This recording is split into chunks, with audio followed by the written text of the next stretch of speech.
কেন? আল্লাহর সাথে রাগ করলেন কেন? আল্লাহর সাথে দুশ্মনী কেন? আল্লাহর সাথে দুশ্মনী কেন? একজন বন্ধুরে একটা মোগলাই আর চা, এক কাপ চা খাওয়াইয়া, একটা মোগলাই, এক কাপ চা, এক খিলি ফান খাওয়াইয়া মোট বিল দিলেন 70 টাকা।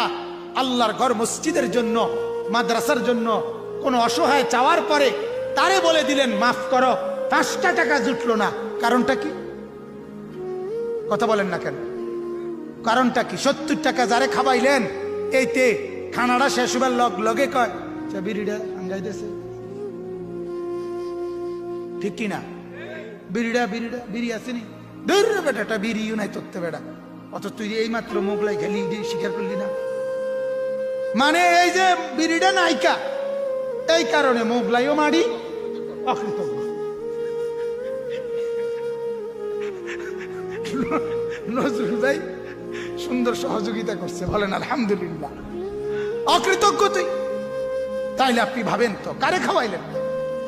একজন তাকে একটাবার জিজ্ঞাসা করছেন, দোস্ত তোরে 70 টাকা খাওয়াইলাম, অথচ তুই তো একটা সেজদা করলি না, তোর কপালে তো একটা নামাজের সেজদা নাই, তোরে খাওয়াই আমার কি লাভ হইল? আর ওই অসহায় যে হাত পাচ্ছিল তারে যদি আমি 2টা টাকা দিতাম, আল্লাহর কসম কোন অভাবীর হাতে 5টা টাকা দেওয়া, এটা যেন সরাসরি আল্লাহ পাকের কুদরতি হাতে দেওয়া। কার হাতে? এটা হাদিস না? কথা বলেন না কেন? হাসরের ময়দানে আল্লাহ জিজ্ঞেস করবে, ও আমার বান্দা, আমি তোমার কাছে একটু সহযোগিতা চেয়েছিলাম, তুমি আমাকে দেও নাই, ফালাম তুসাইদিনি, তুমি আমাকে সাহায্য করো নাই।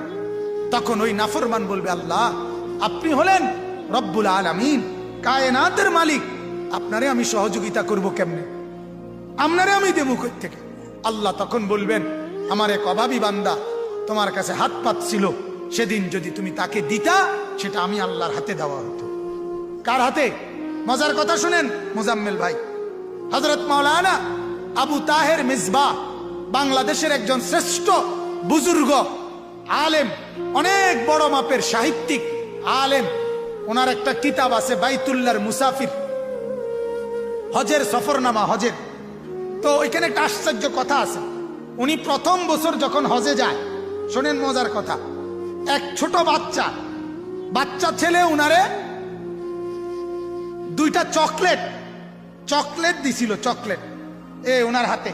উনি যখন যেদিন বাইরে যাইতেছে আর কি, আজকে যাবে ফ্লাইটে, তো বাচ্চাটা উনার এক আত্মীয় হবে, তো বাচ্চাটা চকলেট 2টা দিয়া উনার হাতে বলছিল আল্লাহকে দিবেন। আপনি তো আল্লাহর ঘরে যাচ্ছেন, কারে দিয়েন? আল্লাহকে দিয়েন আমার এই চকলেটটা। ছোট বাচ্চা। হযরত মাওলানা আবু তাহের মিসবাহ বলেন, আমি নিজে পড়ছি এই ঘটনা, হুজুরের পকেটে সাথে করে এটা নিয়ে গেছে, ওই বাচ্চার আমানত না। তো চকলেট এটা আল্লাহর ঘরে নিয়ে, সৌদি আরব নিয়ে উনি বলতেছে, আহা আমি বড় পেরেশান হয়ে পড়লাম যে এই বাচ্চার আমানত কি করবো আমি, এই 2টা চকলেট আমি কোথায় দিব?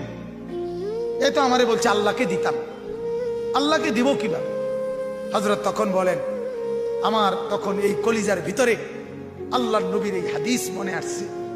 তখন আমি একজন ওইখানকার গরিব, হ্যাঁ মিসকিন যারা হাত পাতে ভিক্ষুক, আমি তাদের হাতে 2টা চকলেট দিয়ে সাথে সাথে ওই বাচ্চার জন্য দোয়া করে আল্লাহকে বলছি, আল্লাহ ওই বাচ্চার দেওয়া আমানত তোমার হাতেই দিলাম, কারণ তুমি তো বলছো অভাবীকে দিলে সেটা কারে দেওয়া?